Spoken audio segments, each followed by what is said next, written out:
Welcome, everyone. Welcome to today's online teaching from the Great Council of the Grandmothers. You can access everything on the Grandmothers through netoflight.org or grandmotherspeak.com.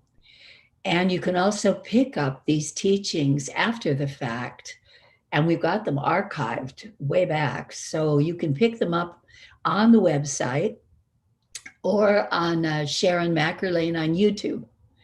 So don't worry if you miss a session, you can always get it. Now we're changing our timing because we're moving into a little bit of a different time. Although there's still going to be plenty of drama, unfortunately or fortunately, that's as it is, it will not be this tremendous feeling of being on the edge of the precipice. And so we have folded in our earth balance response team work into a rest position where we will continue to work with the elements as we have been taught to do on an ongoing basis, but we won't be taking in new information from the grandmothers about this right now, and we won't be teaching it right now. So we're going into kind of a fallow period of just letting it rest and incubate as we assimilate the essence of it. So there won't be those teachings on the Wednesdays. The online teachings will continue, but we're going to shift them to once a month, like clockwork, on the first Sunday of the month. And so this is the last Sunday of the month. So we'll meet again next Sunday, which will be the beginning of May. And then from then on, it'll be first Sunday at the same time, which is 1:00 Pacific time. And that works out so that all of our family in New Zealand and Australia can tune in first thing in the morning. And the family in Europe can tune in last thing in the evening. So we're all able to come together for these online teachings.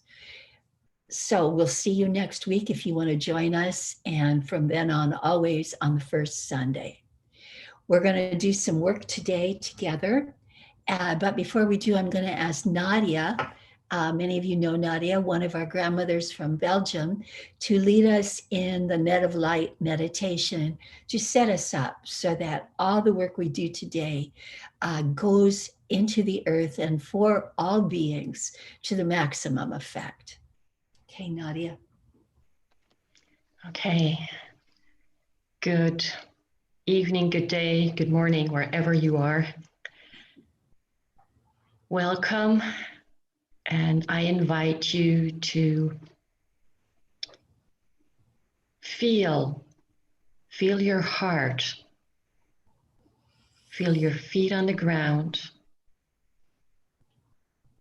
feel how you're sitting in the chair, and then come back to your heart and just be curious and feel what it's like there.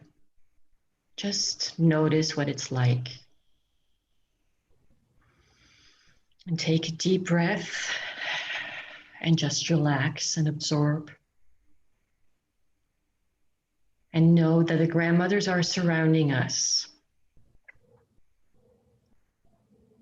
And I also invite now the ancestors of the light to join us in holding and casting the net.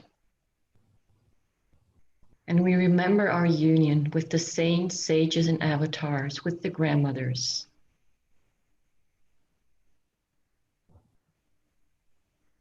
As we sit and just be, and effortless with each in-breath, we breathe in the light and the love from the net of light.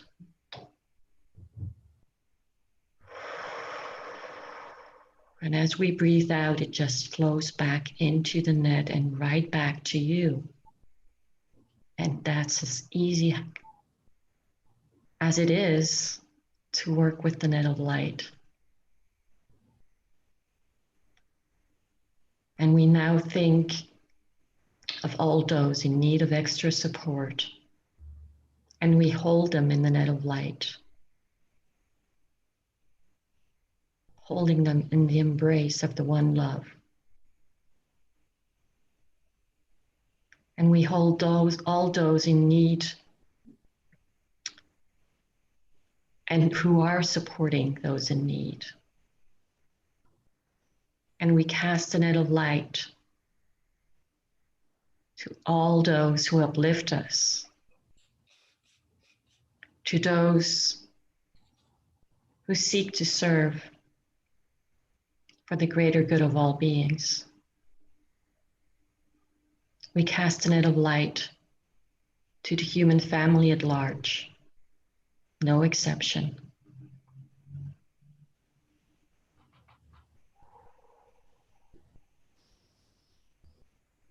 We cast the net to the animal kingdom, to all the plant beings, the tree beings, the nature spirits, the Devic beings.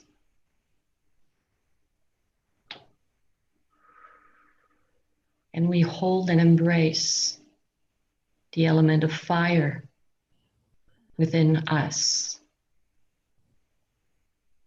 and without us. And we hold the element of air in our loving embrace within us and without. We hold the earth within our bones, the minerals in our bodies, as we also hold Mother Earth in her bones.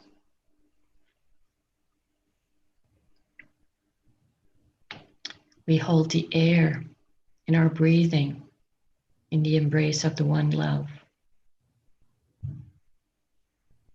And we hold the air without us. And we hold the ethers that carry our voices and our song, our thoughts. And that connects all the other elements.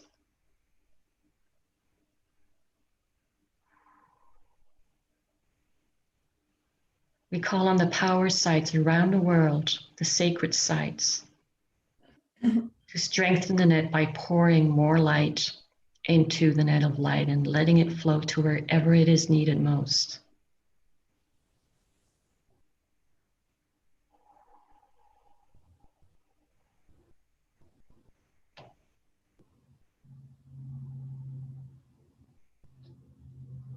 We cast a net of light once again to Mother Earth, our beloved Mother, who is there for us all the time, takes care of us, feeds us, carries us, holds us. And we cast a net to everything that lives. May everyone in all the worlds be happy. May everyone in all the worlds be happy. May everyone in all the worlds be happy. Om. Peace, peace, peace.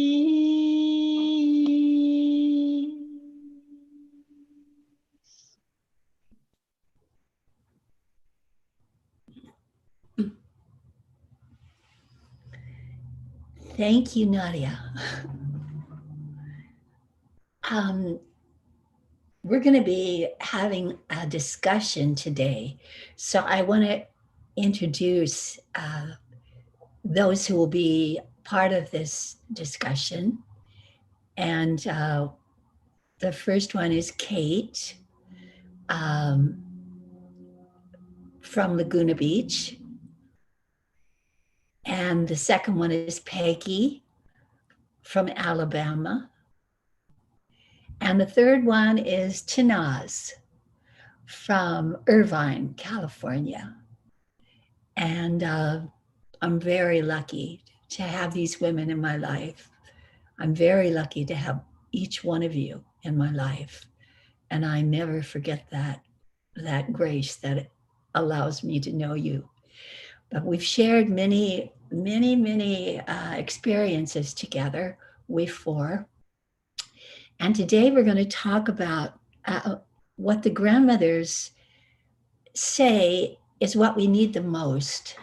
They say what we really need the most is to remember how much they love us, to remember how much the divine loves us, the divine in whatever form you know it, whether it's Jesus or it's Lord Buddha or it's Allah or it's the Great Spirit.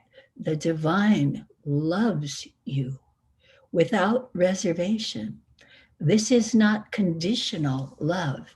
This is deep, abiding, forever love. And you're held in that.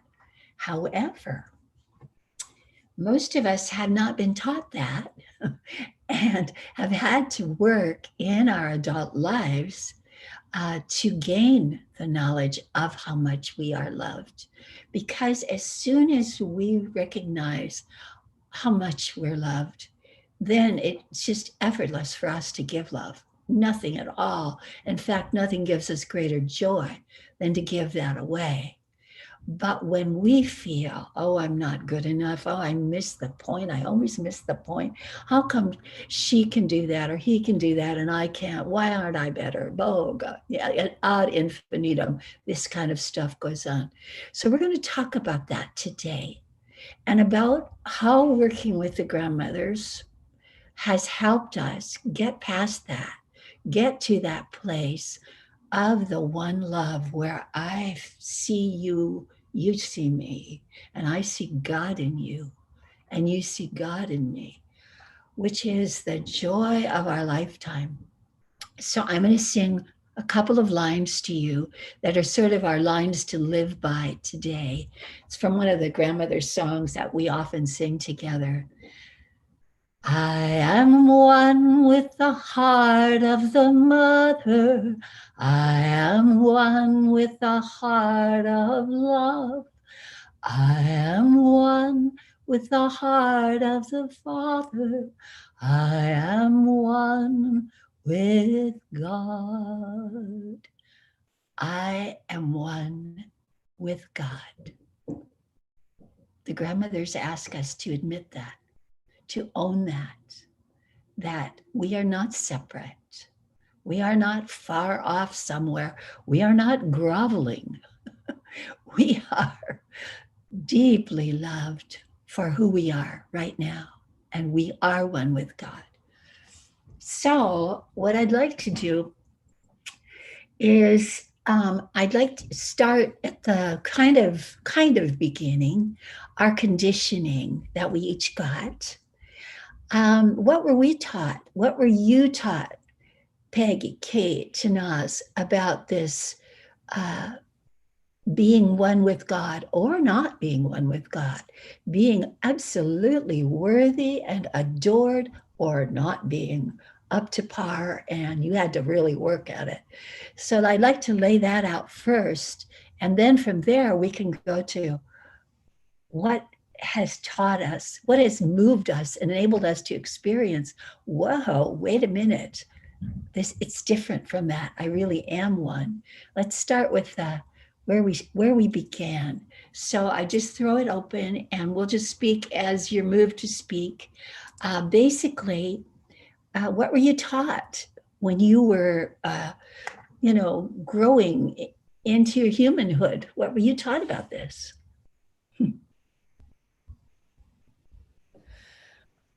Peg. I was taught nothing of the sort. My parents were loving people who had their own demons, a generation that was plagued by demons. And I always knew that they loved me. And I knew that I was churched in an interdenominational church because my father was in the military, and the religious facilities on the post kind of had to take all comers. And the teachings there were of the traditional God is the Father, and you are a very small worm on the planet. The word worm was never used, but I remember hearing Sunday after Sunday from these lovely men, because the chaplaincy rotated, and they were very nice people.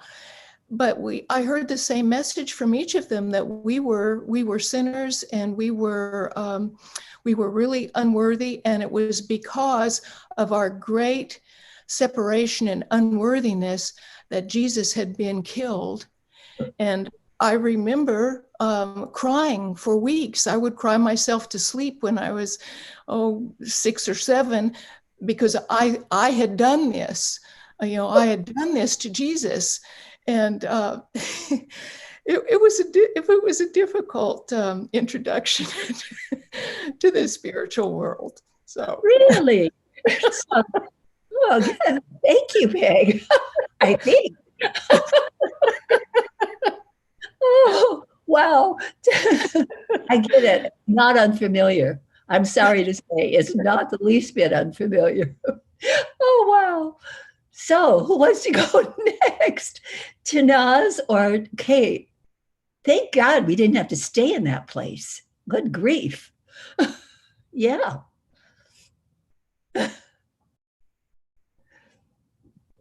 Does anybody want to I speak? can speak next. If it's not as related to Christian upbringing as much as it's just came very, very early when I was very small, prior to my being able to understand larger ideas about Jesus and Mary and Joseph and all that. And it was just that I was not good. I had to behave a certain way in order to be approved and loved by my mother and father. Most of my experience of that time was my mother, because my dad traveled in his work. And there was a real high expectation for behavior that was way beyond a 3 and 4-year-old kid. And one thing I remember vividly is when I was about 3 and a half, I said something. I think I said, "Shut up." Didn't even know what it was, right? I just said it because it had energy. And my mother came at me with a bar of Ivory soap and shoved it in my mouth and started washing my mouth out. It was a brutal assault. I had no idea, but boy, was I sure I was bad. Mm-hmm. And it kind of lodged in my cognitive state when I just kind of assumed that my experience was complete truth. What my parents acted around me was complete and utter truth. And to this day, I mean, I can't even say, and I've come so far that I never have those problems anymore, because when Sharon asked me to be on this panel and speak on this, I thought, I don't know if I really have conquered this at this point, but I will speak more on that later, because I do believe that there has been a profound shift in me through the work with the grandmothers. So, thank you. Thank you. Sure. Yeah. I've had that wonderful taste of ivory too. Yes. So I'll go next. The concept of washing your mouth out with soap was new to me, only came to me when I came to the United States. I had never heard of that before. And I grew up in India, and I grew up in the Zoroastrian faith. And it's a little bit different in the sense that there is no concept of original sin, or that you're a sinner to begin with. I mean, you can become a sinner, but you're not a sinner to begin with. And what I grew up hearing a lot, mostly from my mother, was that God loves everyone, but God helps those who help themselves. And so there was a lot of pressure on being good, but that's also part of the religion, because the religion focuses on the fact that there is imperfection within us and in the world, and that the way through that is through good thoughts, good words, and good deeds. And so there was a lot of emphasis on being good, so to speak. I was a timid little girl, so I was good. I just decided to be good. I found myself resenting that when I was older, but other than that. However, the concept that you're one with God was still not there. There was definitely a distance between you and God. And even the concept that you could reach that, I don't think was there. It was only through a lot of my own spiritual reading and practice, and through the grandmothers. And what a gift this has been. What a gift this has been, Sharon, that, it's not just the books, the meditations, the songs, the fun, casting the net of light, the gatherings. It just has felt like a coming home to a sense of what it's all about, sort of. Thank you. Thanks, Tanaz. That is why the grandmothers came, basically, so we could have that understanding and that feeling of coming home, that we are enough, that not only are we enough, we are wonderful, full of good, and can do great good by just being ourselves. We don't have to prove ourselves. We don't have to really go out there and do anything. Our very being itself is full of the presence of God. Therefore, it's good. So I thank you three for speaking, because it was, I know many people listening and watching responded to this. I certainly did. In everything you said, I got it. I especially loved, Tanaz, you saying the emphasis in Zoroastrianism was on alignment of your thoughts and your words and your deeds, all of them to be good. I thought that's such a practical way of practicing the golden rule that we talk about, do unto others as you would have them do unto you. If you're speaking good, thinking good, talking good, how can you do otherwise? That is so important. And we have a lot to learn. We could probably talk for days on end. In fact, we have, I know, and we could continue. But what I want to go to next is, practically speaking, what has really helped you in the grandmother's work? Because, there are other things that have really helped each of us as well. Along our path, the people who came before you, perhaps before you learned about the grandmothers, helped channel you so that you were more ready to hear the message of the grandmothers.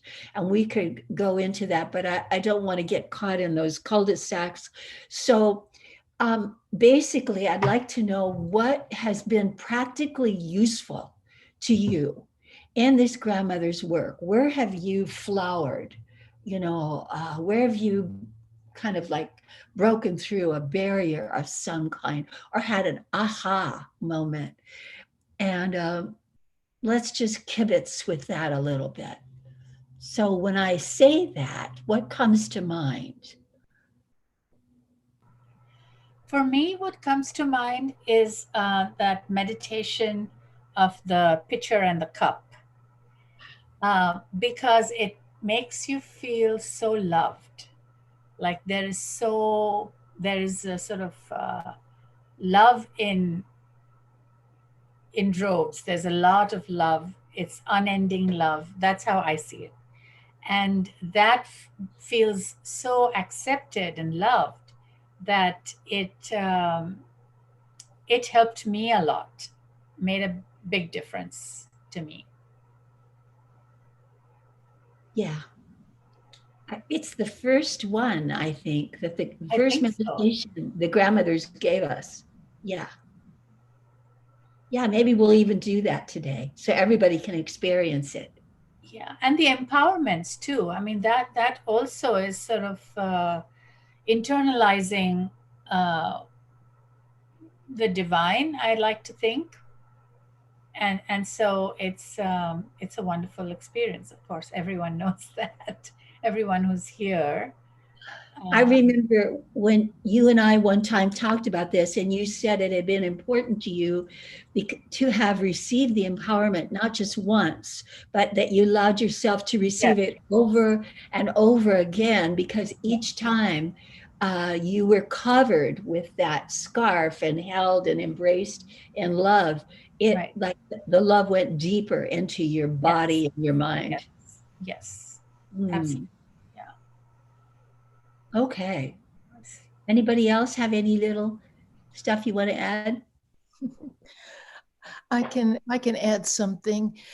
Many things came to mind, Sharon, in answer to your question, but I think one of the most charged events for me has been the gatherings where so many people come together, many of them having read the books or being intrigued with these teachings, coming together and realizing that we are there to claim our oneness with the divine, to embody love, to hold sacred space, and then doing the Sufi dance at the end. The first time I did the Sufi dance, I was dissolved in tears from the time it started till the time it ended, because encountering each of my sisters or brothers in these circles was a revelation of, oh my gosh, this is the truth. I am looking at the divine, and the divine is looking at me. And we are sharing this sacred space. I think that's probably one of the very first times I felt it. It wasn't just this thought up rolling around up here. It was an embodiment. I could feel it viscerally. The love was so powerful. I couldn't not feel it. So that was a game changer for me. I already had all the thoughts, the ideas, but suddenly it was hitting at a brand new level. Thanks, Peg. I think most of us would agree that that has been a real seminal teaching. For those of you who have not yet been at a gathering, we almost always, somewhere in a 1 or 2 or 3 day gathering, we have that Sufi dance, because you are two circles face one another and one rotates, and so you end up with maybe 25 people, or yeah, we usually keep it to that number. Otherwise, it gets to be takes too long. And you look into each other's eyes, and among other things, you sing this line while you're looking into each other's eyes. You sing, "All I ask of you is forever to remember me as loving you." And you sing that a few times, and it just blows away that feeling of separation, of me and you, us and them. It just becomes that one love and the embodiment of that one love. Thanks, Peg, for sharing that. Yeah. How about you, Kate? Anything in particular? Yeah, I want to pile on a little with the Sufi dance, because it is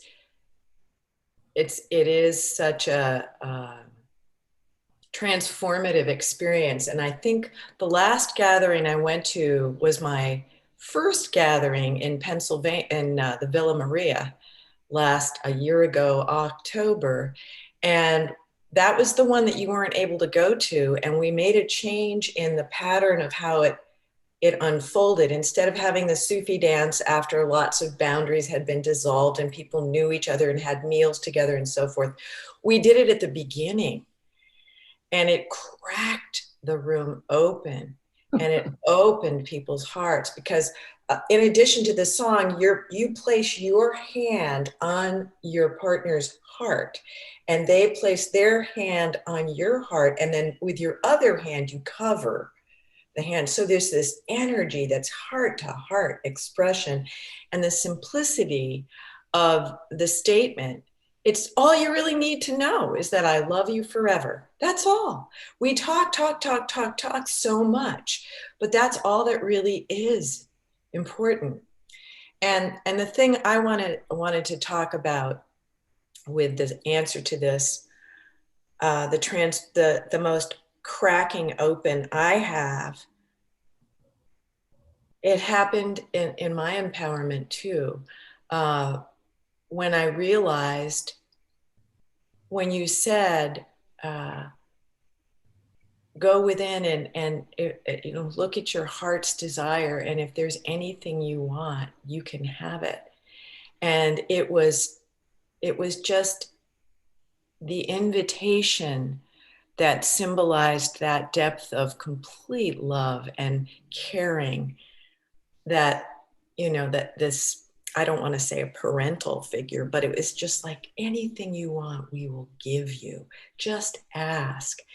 And I remember my first empowerment just feeling like the shower of love and the tears that came from me, and the cascading of the promise that had never been not even a little bit of me believed was possible. And the other gift that I continue to reap from the work with the grandmothers is something that came to me yesterday morning and comes to me periodically in times when I'm feeling a little bit lost in what Sharon, we've all talked about. You get these energies, these dark feelings, these things that kind of plague your mind, and the feeling of being unworthy, because honestly, I haven't licked that entirely, even though we work very hard at it. And I have to interrupt and say, you're the only person here who has not entirely defeated that, Kate. Right, I know.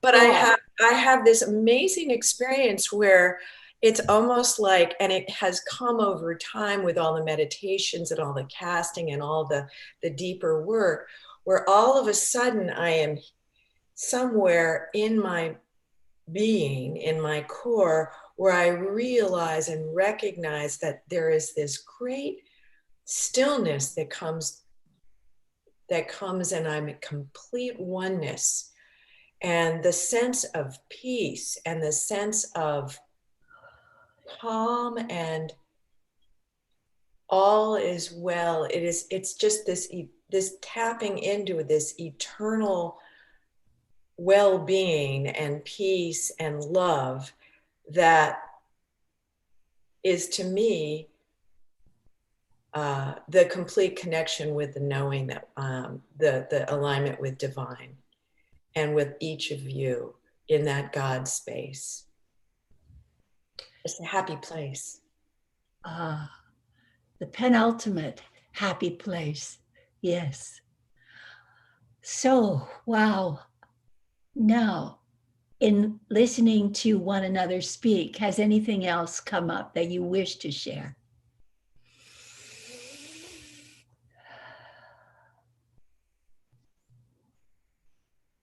So, Sharon, there's one other thing that popped into my mind when I was up last in the middle of the night thinking about these questions. And that is, the most beautiful place I have been able to tap into this loving feeling is when I step outside of my comfort zone and reach out to another in love. When I help somebody, and it doesn't have to be a big thing. It can be just a kindness in the moment, or it can be a larger thing.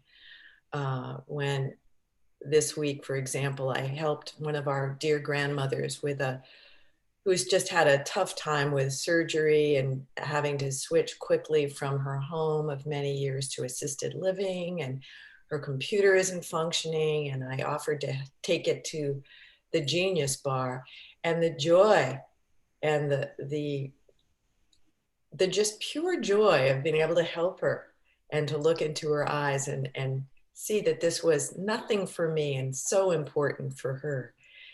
And that's another thing, that it's that space between us where you can get out of yourself and just, kind of traffic in the love. That's an important thing. Thank you for mentioning that. I want to say something about that. For more than 20 years, we had a grandmother's circle. We called ourselves the Mothership because we were the first of the grandmothers groups that began and spread around the world. And this woman, who shall remain nameless, was in this group with Tanaz and me from the inception. So we've known her a long, long time, a very beautiful woman who was a model in her early years, and a brilliant mind, as well as a beautiful face and body, and a good, beautiful soul as well. And so we've known her over all these years, and recently it's gotten very, very ill. One disease piling up on another and another, and it's weakened her, and she suffered a great deal. And I moved away from Laguna Beach a year ago. And it was very hard for me to do that after so many years. And it was hard for the group for me to leave them also, and hard for me to leave them. And so this woman has gotten very sick. And what's happened is the circle of grandmothers have come in around her, taken shifts to take care of her, found her a place to live, helped her with every single thing. And she is still in terrible pain and suffering, but she went from fear and great suffering to ecstatic happiness at how much she was loved.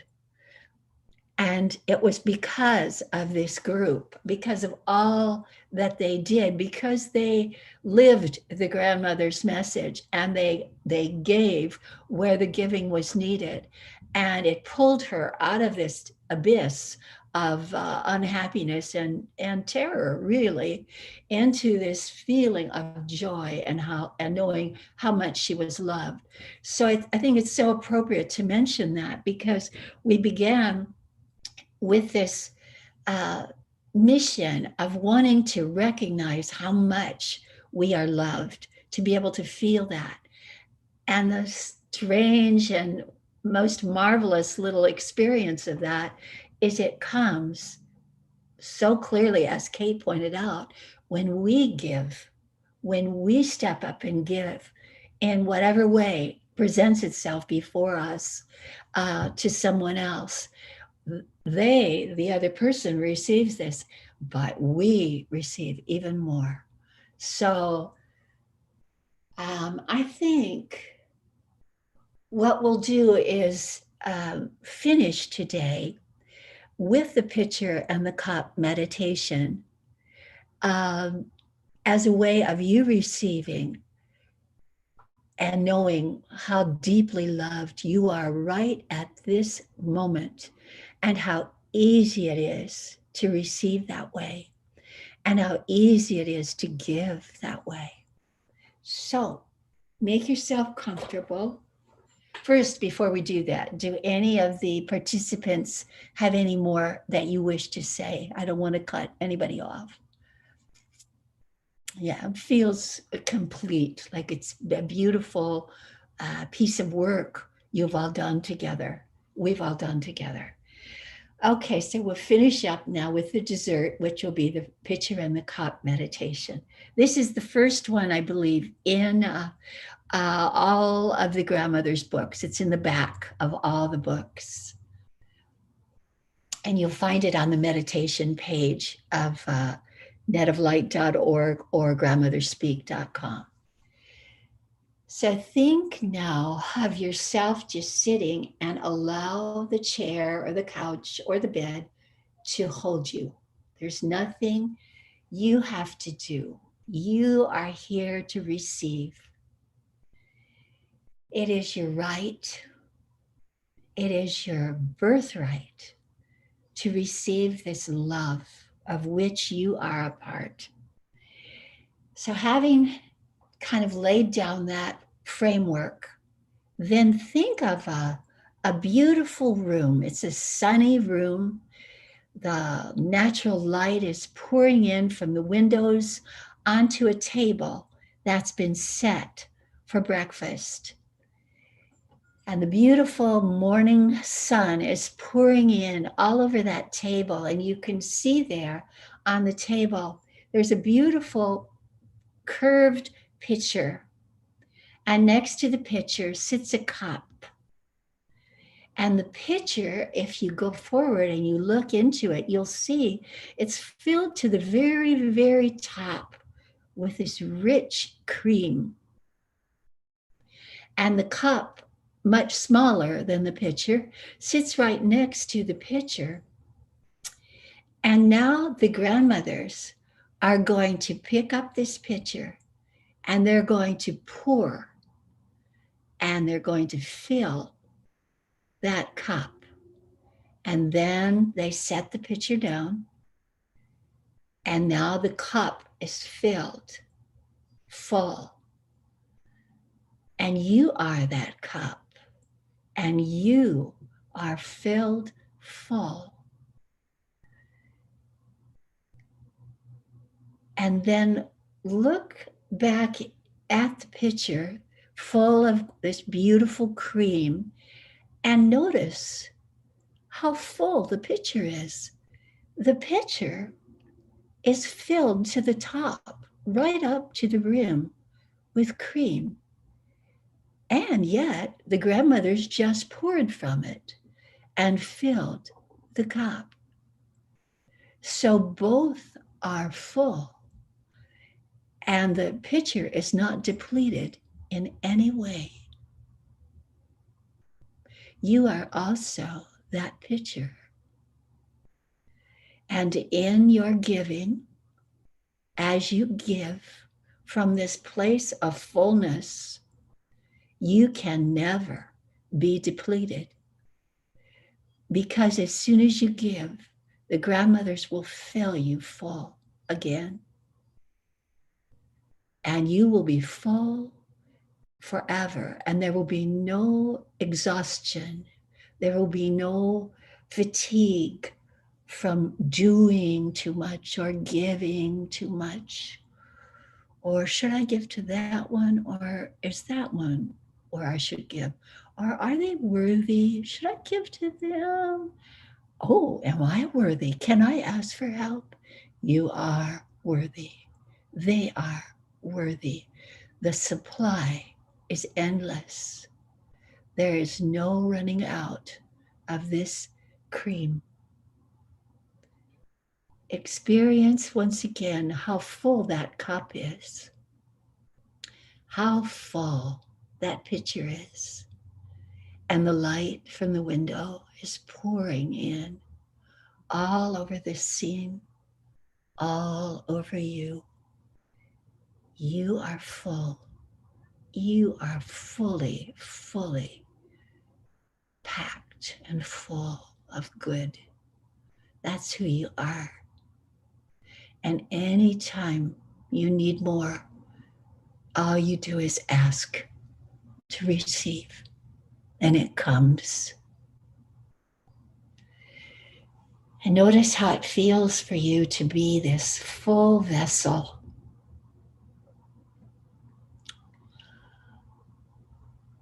You've received every good thing.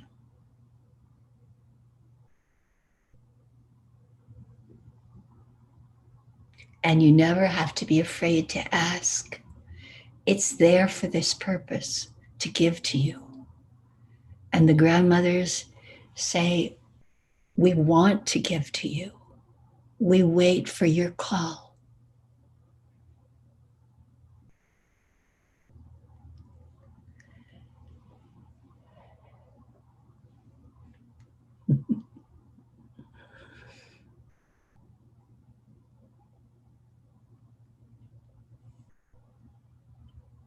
You are the light.